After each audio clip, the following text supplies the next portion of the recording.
ஆனால் அலெக்சாண்டர், நான் மாசிடோனியாவிலிருந்து புறப்பட்ட போதே இதே ஜாடுவா இதே நிற வஸ்திரம் அணிந்து தன் லேவிய பரிவாரங்களோடு வருகிறதை தரிசனமாய் சொப்பனத்தில் கண்டேன். ஆகவே தான் நான் ஜாடுவாவை தழுவிக்கொண்டேன் என்றும், எருசலேமை அழிக்காமல் இருந்தால் உன்னுடைய யுத்தங்களில் உனக்கு ஜெயம் கிடைக்கும் என்று இஸ்ரவேலின் தேவர் என்னோடு சொன்னார் என்றும் கூற, ஜாடுவா அலெக்சாண்டரை எருசலேம் தேவாலயத்திற்கு அழைத்து சென்று தானியேல் தோல் சுருளை எடுத்து, அலெக்சாண்டரே, ஒரு கொம்புள்ள வெள்ளாட்டுக்கடாவாக தானியேல் தன் தரிசனத்தில் கண்டது உண்மைதான். உன்னை குறித்து 200 வருடங்களுக்கு முன்னதாகவே எங்கள் தேவன் தானியேலுக்கு வெளிப்படுத்தி இருந்தார் என்று கூற, அலெக்சாண்டர் சந்தோஷமடைந்து எருசலேம் தேவாலயத்தில் பலியிட்டு எருசலேமை அழிக்காமல் யூதருக்கு வரி விதிக்காமல் சென்றான் என்ற சரித்திர சம்பவத்தை பிளேவியஸ் ஜோசிபஸ் என்ற யூத சரித்திர ஆராய்ச்சியாளர் தனது வரலாற்று புத்தகத்திலே குறிப்பிட்டிருக்கிறார். எதற்கு இதை கூறுகிறேன் என்றால், கிறிஸ்தவத்தின் சம்பவங்கள் சரித்திர ரீதியானவைகள், அவை காவியமோ கட்டுக்கதையோ அல்ல என்பதற்காகவே. அலெக்சாண்டர் தன்னுடைய 33வது வயதில் வாழ்க்கையை வெறுத்து மரண படுக்கையில் இருக்கும்போது, உன்னுடைய சாம்ராஜ்யத்தை யாரிடத்தில் ஒப்படைப்பது, உன் மகனிடத்திலோ என்று அவனிடத்தில் கேட்கப்பட்ட போது, அல்ல, வலிமையுள்ளவனுக்கே என்னுடைய சாம்ராஜ்யம் செல்லட்டும் என்று சொல்லி தன்னுடைய 4 தளபதிகளுக்கும் தனது ராஜ்யத்தை பகுத்து விடுங்கள் என்று அவன் சொல்லுகிறான். அலெக்சாண்டரை ஒரு கொம்புள்ள வெள்ளாட்டுக்கடாவாக தானியேல் கண்ட தரிசனத்தில் அலெக்சாண்டரை குறிக்கும் அந்த பெரிய கொம்பு அந்த கெடா பெலன் கொண்டிருக்கையில் முறிந்து போய் 4 கொம்புகள் அதிலிருந்து எழும்பின என்ற தீர்க்க தரிசனத்தின் படியே கிரேக்க சாம்ராஜ்யம் கெசாண்டர், செல்யூக்கஸ், டொலோமி, லைசிமாக்கஸ் என்ற 4 தளபதிகளுக்கு பகுக்கப்படுகிறது. கிரேக்க சாம்ராஜ்யம் 4ஆய் பகுக்கப்படும் என்ற வேதத்தின் தீர்க்க தரிசனம் அப்படியே நிறைவேறினது. வேதத்தின் தீர்க்க தரிசன நிறைவேறுதலுக்காய் தேவனுக்கு ஸ்தோத்திரம். கிரேக்க சாம்ராஜ்யத்தின் முடிவில் தானியேலினால் முன்குறிக்கப்பட்ட இரும்பை போன்ற உரம் வாய்ந்த ரோம சாம்ராஜ்யம் எழும்புகிறது. இந்த சாம்ராஜ்யத்தின் ராஜாக்களாகிய ஜூலியஸ் சீசரையும் அகஸ்டஸ் சீசரையும் நாம் அறிவோம். அகஸ்டஸ் சீசர் ரோம சாம்ராஜ்யத்தை ஆண்ட நாட்களில் ஆண்டவராகிய இயேசு கிறிஸ்து உலகத்தில் பிறந்தார் என்று வேத புத்தகம் மாத்திரமல்ல, உலகத்தின் சரித்திரமும் கூறுகிறது. லூக்கா எழுதின சுவிசேஷகன் இவனை அகுஸ்து ராயனால் குடிமதிப்பு எழுத கட்டளை பிறந்த அந்த நாளிலே என்று குறிப்பிடுகிறான். எதற்கு இதை சொல்லுகிறேன் என்றால், ஆண்டவராகிய இயேசு கிறிஸ்து காவிய தலைவர் அல்ல, கற்பனையில் தோன்றிய புருஷனும் அல்ல, அவர் சரித்திர சம்பந்தமான புருஷன். நேபுகாத் நேச்சாரின் சொப்பனத்தில் தோன்றிய சிலையில் இரும்பினால் ஆன கால்களுக்கு ஒத்த ரோம சாம்ராஜ்யம் 2 கால்கள் பிரிந்திருப்பது போல மேற்கு சாம்ராஜ்யம் என்றும் கிழக்கு சாம்ராஜ்யம் என்றும் பிரிகிறது. உலகில் 4 வல்லரசுகள் எழும்பும் என்ற தானியேலின் தீர்க்க தரிசனத்தின்படி பாபிலோனிய, மேதிய பெர்ஷிய, கிரேக்க, ரோம சாம்ராஜ்யங்கள் தோன்றி ஆண்டு மறைந்தன. ஆனால் வெளிப்படுத்தின விசேஷம் 17ஆம் அதிகாரம் 9, 10, 11 வசனங்களில் உலகத்தை 7 வல்லரசுகள் ஆளும் என்று யோவான் தெரிவிக்கிறான். அப்படி என்றால் யார் இந்த 7 சாம்ராஜ்யங்கள்? பாபிலோனிய சாம்ராஜ்யத்திற்கு முன்னதாய் எகிப்தும் அசிரியாவும் வல்லரசுகளாயிருந்தன என்று வேத புத்தகத்திலிருந்தும் உலக சரித்திரத்திலிருந்தும் அறிந்து கொள்ளுகிறோம். இந்த 2 சாம்ராஜ்யங்களையும் சேர்த்து ஆக மொத்தம் 6 சாம்ராஜ்யங்கள் ஆகின்றன. தானியேல் 7:24 படி 7ஆவதாய் ஒரு சாம்ராஜ்யம் 10 ராஜாக்களின் தலைமையில் நேபுகாத் நேச்சார் கண்ட சொப்பனத்தின் சிலையின் 10 விரல்களுக்கு ஒப்பாய் கடைசி நாட்களில் எழும்பும் என்று நிதானிக்கிறோம். இந்த 7வது சாம்ராஜ்யம் 7 குன்றுகள் உள்ள நகரத்திலிருந்து தோன்றும் என்று யோவான் தெரிவிக்கிறான். 7 குன்றுகள் உள்ள நகரம் ரோமாபுரியாகும். இந்த நகரத்திலிருந்து புறப்பட போகிற 7வது வல்லரசின் ஆரம்பத்திற்காய் தீர்க்க தரிசன ஆராய்ச்சியாளர்களின் கண்கள் இதன் மேல் நோக்கமாயிருந்தன. அவ்வாறே 1957ஆம் வருடம் ரோமிலே எங்கெங்கெல்லாம் பழைய ரோம சாம்ராஜ்யம் வியாபித்திருந்ததோ அந்த இடத்தைச் சேர்ந்த 6 ஐரோப்பிய நாடுகள் ஒன்று கூடி ஒரு ஒப்பந்தத்தை கையெழுத்திட்டு யூரோப்பியன் எக்கானமிக் கம்யூனிட்டி அல்லது ஐரோப்பிய பொது சந்தை என்ற அமைப்பை ஏற்படுத்தின.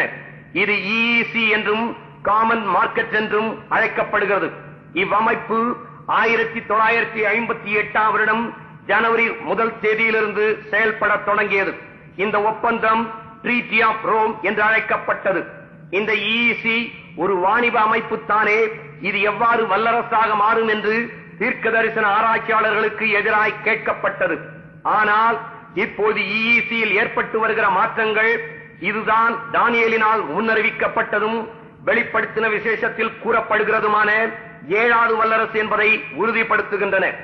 இப்போது இந்த EECயில் மேற்கு Germany, France, Holland, Luxembourg, Great Britain, Ireland, Denmark, Belgium, Italy என்னும் 9 நாடுகள் அங்கம் வகிக்கின்றன.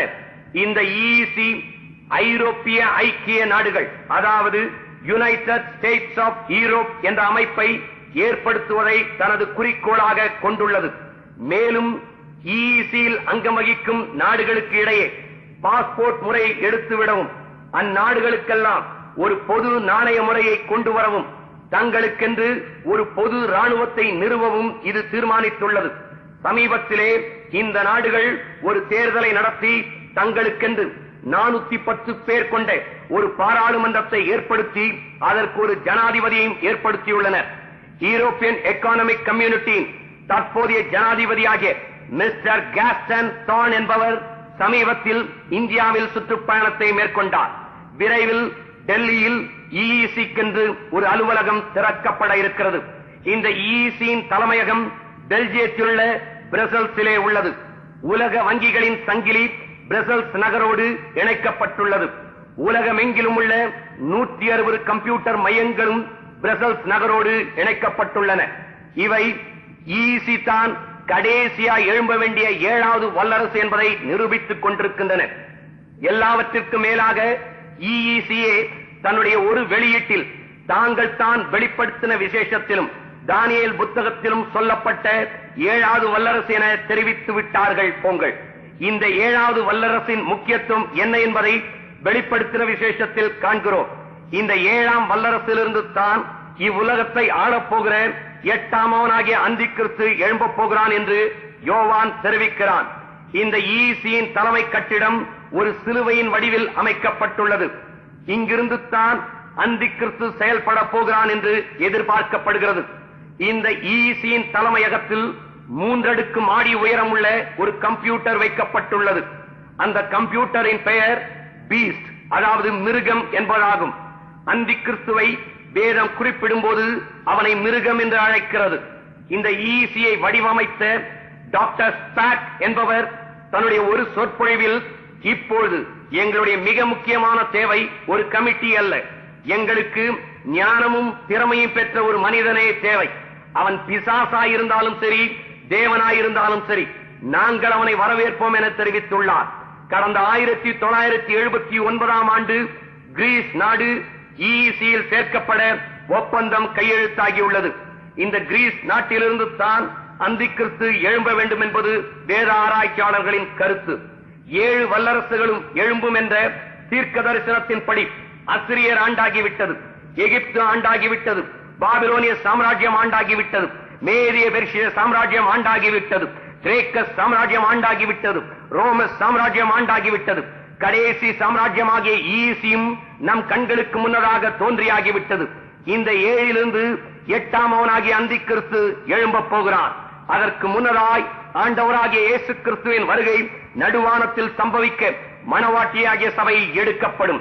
எனவே உலகத்தை ஆள வேண்டிய வல்லரசுகளின் நிலைமையில் இனி காலம் செல்லாது. மத்தேயு 24ஆம் அதிகாரத்தில், அப்போது இதோ கிறிஸ்து இங்கே இருக்கிறார், அதோ அங்கே இருக்கிறார் என்று எவனாகிலும் சொன்னால் நம்பாதேயுங்கள். ஏனெனில் கள்ள கிறிஸ்துக்களும் கள்ள தீர்க்கதரிசிகளும் எழும்பி கூடுமானால் தெரிந்து கொள்ளப்பட்டவர்களையும் வஞ்சிக்கத்தக்கதாய் பெரிய அடையாளங்களையும் அற்புதங்களையும் செய்வார்கள். இதோ முன்னதாக உங்களுக்கு அறிவிக்கிறேன் என்று இயேசு சொல்லுவதாய் வாசிக்கிறோம். கடந்த 150 வருடங்களில் உலகம் முழுவதும் 11,000 பேர் நானே கிறிஸ்து என்று தெரிவித்திருக்கிறார்கள் என்று கணக்கிடப்பட்டிருக்கிறது. கடந்த 1980ஆம் வருடம் மே மாதம் 15ஆம் தேதி இந்தியன் எக்ஸ்பிரஸ் பத்திரிகையிலே இயேசு இங்கே இருக்கிறார் என்ற கால்பக்க விளம்பரத்தை தாரா சென்டர் என்ற உலக ஸ்தாபனம் வெளியிட்டிருந்தது. இந்த விளம்பரம் உலகின் 17 நாடுகளில் 20 பிரபல செய்தித்தாட்களில் $5,00,000 செலவில் வெளியிடப்பட்டது. இந்த விளம்பரம் என்ன கூறுகிறது என்றால், இயேசு வந்துவிட்டார் என்றும், அவருடைய பெயர் மைத்ரேயா என்றும், இவர்தான் கிறிஸ்தவர்கள் எதிர்பார்க்கிற இயேசு கிறிஸ்து என்றும், புத்தர்கள் எதிர்பார்க்கிற 5வது புத்தர் என்றும், இஸ்லாமியர் எதிர்பார்க்கிற இமாம் மெஹ்தி என்றும், யூதர்கள் எதிர்பார்க்கிற மேசியா என்றும், இந்துக்கள் எதிர்பார்க்கிற கிருஷ்ணன் என்றும் தெரிவிக்கிறது. மேலும் இந்த மைத்ரேயா இன்னும் 2 மாதங்களில் டெலிவிஷனிலும் ரேடியோவிலும் பேசுவார் என அந்த விளம்பரம் தெரிவித்தது. ஆனால் எதிர்பார்த்தபடி மைத்ரேயா டெலிவிஷனிலும் ரேடியோவிலும் பேசவில்லை. ஏன் பேசவில்லை என்று தாரா சென்டர் ஸ்தாபனத்தை கேட்டபொழுது சில காரியங்கள் மைத்ரேயா வெளிப்படுவதை தடை செய்கின்றன. தடைகள் நீக்கப்படும் போது அவர் வெளிப்படுவார் என்று அந்த ஸ்தாபனம் தெரிவித்தது. இந்த விளம்பரத்திற்கு ஆஸ்திரேலிய கிறிஸ்தவர்கள் ஒரு மறுப்பு விளம்பரத்தை வெளியிட்டனர். மைத்ரேயா என்ற பெயரை எபிரேய மொழியிலும் கிரேக்க மொழியிலும் எழுதி அதன் எண்ணிக்கையின் தொகையை கூட்டின போது 666 என வருகிறது.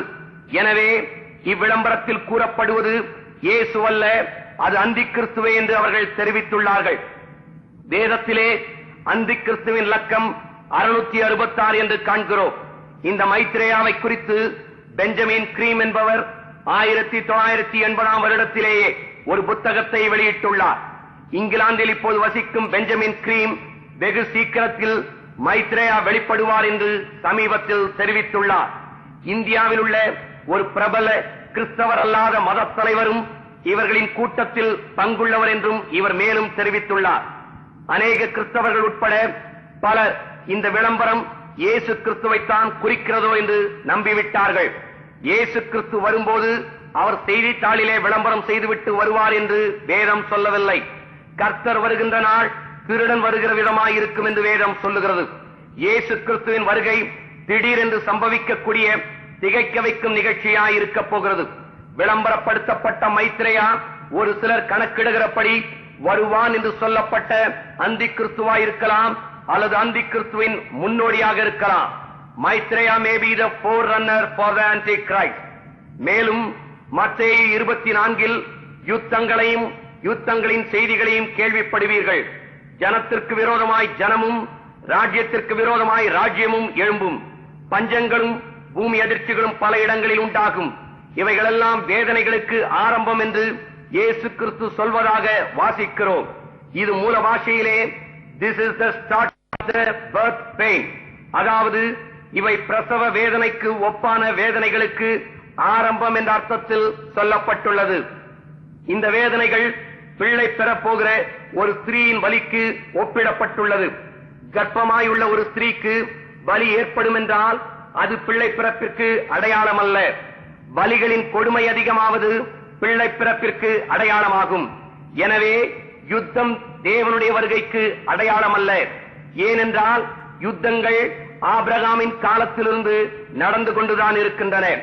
யுத்தம் அடையாளம் அல்ல, யுத்தங்களின் கொடுமை அதிகமாகிறது தேவனுடைய வருகைக்கு அடையாளமாகும். பூமி அதிர்ச்சிகள் அடையாளம் அல்ல, பூமி அதிர்ச்சிகளின் கொடுமை அதிகமாவது இயேசு கிறிஸ்துவின் வருகைக்கு அடையாளமாகும். சான்றுகளை சொல்லுகிறேன், கேளுங்கள். முதல் உலக மகா யுத்தத்திலே மரித்த ராணுவத்தினரின் எண்ணிக்கை 84,18,000 ஆகும். ஆனால் இரண்டாவது உலக மகா யுத்தத்திலே மரித்த ராணுவத்தினரின் எண்ணிக்கையோ 1,69,33,000 ஆகும். முதல் யுத்தத்திலே மரித்த பொதுமக்களின் எண்ணிக்கை 13 லட்சம் ஆகும். ஆனால் இரண்டாவது உலக யுத்தத்திலே மரித்த பொதுமக்களின் எண்ணிக்கை 3,43,05,000 ஆகும். யுத்தங்கள் இயேசுவின் வருகைக்கு அடையாளம் அல்ல, யுத்தங்களின் கொடுமை அதிகமாவது இயேசுவின் வருகைக்கு அடையாளமாகும். கடந்த 82ஆம் வருடம் 11 கொடிய யுத்தங்கள் எந்த வருடமும் இல்லாமல் உலகிலே நடந்ததாய் நியூஸ்வீக் பத்திரிகை தெரிவிக்கிறது. லெபனானுக்கும் இஸ்ரேலுக்கும் நடந்த யுத்தத்திலே 15,000 பேர் மரித்து போனார்கள், 50,000 பேர் காயமுற்றார்கள்.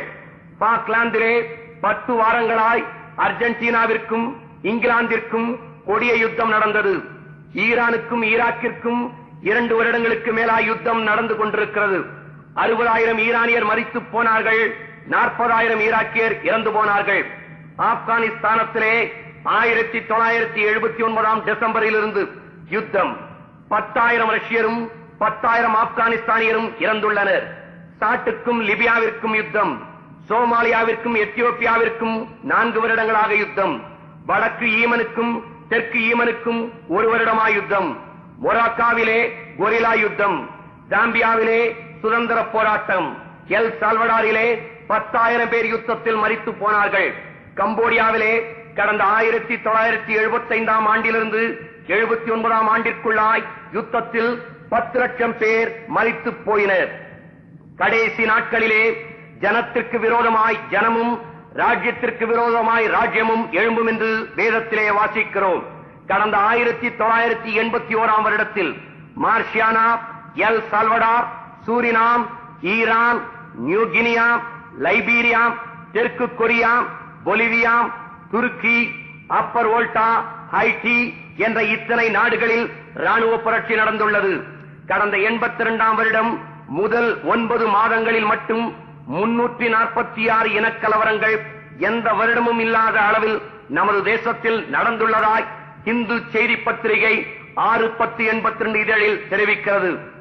கொடிய பஞ்சங்கள் கடைசி நாட்களில் உண்டாகும் என்று வேத வசனத்தின்படி உலக நாடுகள் பெரிய பஞ்சத்தை எதிர்நோக்கி சென்று கொண்டிருக்கின்றன. உலகத்தின் ஜனத்தொகை வெகு வேகமாய் பெருகிக் கொண்டு போகிறது. உலகத்தின் உணவு பற்றாக்குறையும் அதிகரித்துக் கொண்டு செல்கிறது. கடந்த 1930 1950 வரை 2 பில்லியனாயிருந்த உலகத்தின் ஜனத்தொகை 1950 1960க்குள் 3 பில்லியனாகி 1960 1975க்குள் 4 பில்லியனை எட்டி இப்போது 4.5 பில்லியனாக உள்ளது. ஒரு நொடிக்கு 4 குழந்தைகள் பிறக்கின்றன. ஒரு நொடிக்கு 2 பேர் தான் இறக்கின்றனர். சமீபத்திலே சைனாவின் ஜனத்தொகை 100 கோடியை தாண்டியுள்ளது.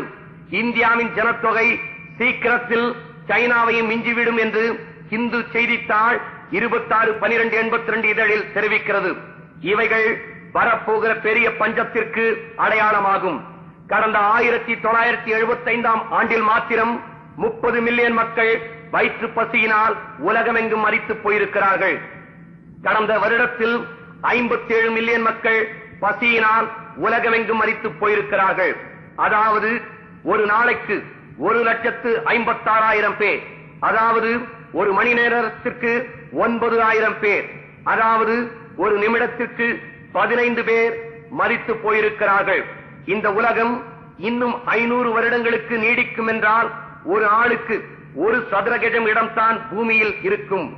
இன்னும் 1700 வருடங்களுக்கு இவ்வுலகம் நீடிக்கும் என்றால் பூமியின் மேற்பரப்பில் இடமில்லாதவாறு மனிதர்களை நிற்க வைக்க வேண்டியிருக்கும்.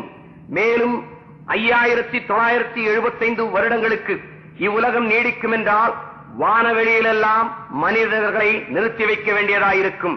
இந்த அரும்பெரும் பணிக்கு பாரத தேசம் தன் பெரிய பங்கை நிச்சயம் செய்யும் என்று எதிர்பார்க்கிறேன். சகாரா பாலைவனமும் பனி நிறைந்த ஆர்டிக் பிரதேசத்தின் பரப்பளவும் நாளுக்கு நாள் அதிகரித்துக் கொண்டே செல்லுகின்றன என்ற செய்தி வருங்காலத்தின் கொடிய பஞ்சத்தை எச்சரிக்கிறது. மேலும் கடைசி நாட்களில் பூமி அதிர்ச்சிகள் உண்டாகும் என்றும் வேதம் எச்சரிக்கிறது. பூமி அதிர்ச்சிகள் தேவனுடைய வருகைக்கு அடையாளம் அல்ல. பூமி அதிர்ச்சிகளின் கொடுமை அதிகமாவது இயேசுவின் வருகைக்கு அடையாளமாகும்.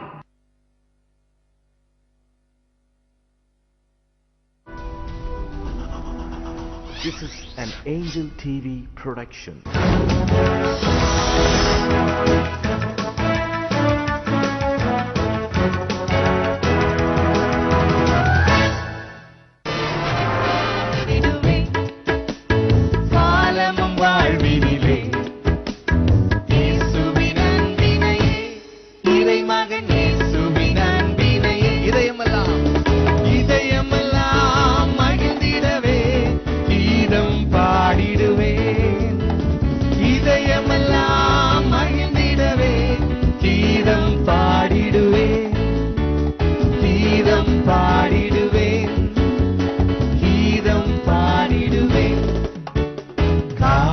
பாடிடுவேன் எஸ் காலமும் வாழ்வினிலே இயேசுவின் அன்பினையே இறைமகன் இயேசுவின் அன்பினையே பந்தம் எல்லாம் வாழ்வில் மாறுமே. நெஞ்சில் வாழும் இயேசு மாறா தெய்வமே. சொந்தம் பந்தம் எல்லாம் வாழ்வில் மாறுமே. நெஞ்சில் வாழும் இயேசு மாறா தெய்வமே. மாறா தெய்வமே. மாறா தெய்வமே. அதை நினைப்பதினால் நன்றியுடன் கீதம் பாடிடுவேன். அதை நினைப்பதினால் நன்றியுடன் கீதம் பாடிடுவேன். கீதம் பாடிடுவேன். கீதம் பாடிடுவேன். காவியம் பாடிடுவேன். சந்தோஷமா கடைசியா பாடுறோம். காலமும் வாழ்வினிலே காலமும் வாழ்வினிலே இயேசுவின் அன்பினையே, இறைமகன் இயேசுவின் அன்பினையே. Praise God. எவ்வளவு பெரிய சந்தோஷம். ஆண்டவருடைய அன்பு மாறாத அன்பு. இந்த ஆண்டவருடைய அன்பை ருசிக்காதபடிக்கு பொல்லாத பிசாசு நம்முடைய கண்களை குருடாக்கி போட்டிருக்கிறான். வேதத்திலே அழகான ஒரு வசனம் இருக்கிறது. இப்பிரபஞ்சத்தின் தேவனானவன் அவர்களுடைய மனதை குருடாக்கினான். 2 கொரிந்தியர் 4ஆம் அதிகாரம் 3வது வசனத்தின் பின்பாகம். இப்பிரபஞ்சத்தின் தேவனானவன் யார்? அவன் பொல்லாத பிசாசு. அவர்களுடைய மனதை குருடாக்கினானாம். ஆண்டவருடைய அன்பை ருசிக்காதபடிக்கு, அவரை பார்க்க விடாதபடிக்கு, அவரை பார்த்து நம்முடைய கண்களை திறந்து அவருக்கு நேராக நம்முடைய வாழ்க்கையை பரிசுத்தமாய் வாழ வைக்க விடாதபடிக்கு கீழான காரியங்கள், தேவையில்லாத காரியங்கள், உலகத்தின் ஆசைகள், இவைகளை கொடுத்து அவன் எப்படியாவது நம்மை மாற்ற விரும்புகிறான். பொல்லாத பிசாசே, எங்களை தொடுவதற்கு அதிகாரம் இல்லை என்று சொல்லி நீங்கள் ஆண்டவர், உயிருள்ள ஆண்டவரை ஏற்றுக்கொள்ளுங்கள். உயிருள்ள ஆண்டவரை ஆராதிக்க நமக்கு தடையை கொண்டு வருகிறான் அல்லவா? இந்த நாளிலே நாம் ஆண்டவர்கிட்ட சொல்ல போறோம், ஆண்டவரே எங்களுடைய ஆவிக்குரிய கண்களை திறந்தருளும் சுவாமி. எங்களுடைய ஆவிக்குரிய கண்களை திறந்தரும். நாங்கள் உம்மை பார்க்க வேண்டும், நாங்கள் உம்மை காண வேண்டும். எங்களுடைய ஆவிக்குரிய கண்களை திறந்தரும். Open our eyes, Lord. We want to see you, Jesus. இந்த நாளிலே கடைசி, இந்த ஆராதனை கடைசி வேளையிலே அருமையான இந்த பாடலை நாம் பாடி முடிக்க போகிறோம். Open our eyes, Lord. We want to see Jesus. To reach out and touch Him and say that we love you. Open our eyes, Lord. We want to see Jesus. Open our eyes, Lord. We want to see Jesus. முழங்கால் படி போட்டு ஆண்டவரிடத்தில் கேட்போமா? ஆண்டவரே, எங்களுடைய கண்களை திறந்தருளும் சுவாமி. நாங்கள் இயேசுவை காண வேண்டும் ஆண்டவரே. அவரிடத்தில் இருந்த சாயல், அவரிடத்தில் இருந்த குணம், அவரிடத்தில் இருந்த மனதுருக்கம் எங்களிடத்துல வேண்டுமே. எங்களுக்கு உதவி செய்யும் என்று கேட்பீர்களா? தர்மையான பாடலை எங்களோடு கூட சேர்ந்து பாடும் பொழுதுதானே கர்த்தருடைய வல்லமை உங்களை நிரப்பும். உங்களுடைய கண்களை அவர் திறப்பார். உங்களுடைய கண்களை அவர் திறப்பார். ஆவிக்குரிய கண்களை திறந்தருளும் என்று சொல்லி கேளுங்கள். இதை குருடாக்கி வைத்திருக்கிற பொல்லாத பிசாசே, என்னை தொடுவதற்கு உனக்கு அதிகாரம் இல்லை என்று சொல்லி உன்னை அதம் பண்ணுங்கள். பரிசுத்த ஆவியானவர் உங்களுக்கு உதவி செய்ய. Thank you, Jesus.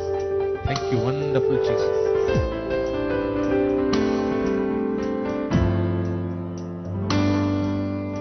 Open our eyes, Lord. We want to see Jesus. To reach out and touch Him and say that we love You. Open our eyes, Lord. We want to see Jesus. Open our eyes, Lord. see Jesus. One more time. Open our Yes, Lord. eyes, Lord. Open our eyes, O Master. We want to see Jesus. Let the love flow into our hearts, O Master. To